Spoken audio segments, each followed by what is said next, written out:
રાપર તાલુકામાં સૌપ્રથમ આરસીસી માર્ગનું કામ પ્રગતિમાં. વાગર વિસ્તારના રાપર તાલુકામાં રાજ્યના માર્ગ અને મકાન વિભાગ દ્વારા માર્ગ અને મકાન વિભાગ રાજ્ય હસ્તેના માર્ગના નવીનકરણની કામગીરી હાથ ધરવામાં આવી છે.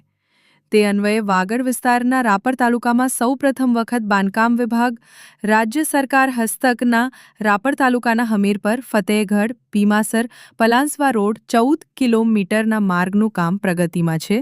કચ્છના બાંધકામ વિભાગના કાર્યપાલક ઇજનેર કેબી નાઈના વડપણ હેઠળ રાપર બાંધકામ વિભાગના નાયબ કાર્યપાલક ઇજનેર એસપી રામજીયાણી એસઓ પ્રતાપ પરમારની દેખરેખ હેઠળ કામગીરી ચાલુમાં છે.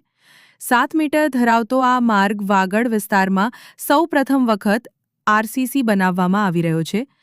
અંદાજે 30 કરોડના ખર્ચે માર્ગ બનાવવામાં આવી રહ્યો છે. આ માર્ગ બની જવાથી હમીરપર, ફતેહગઢ, ભીમાસર, પલાંસવા સહિતના ગામોના લોકોને આવવા જવા માટે સુવિધા મળી રહેશે.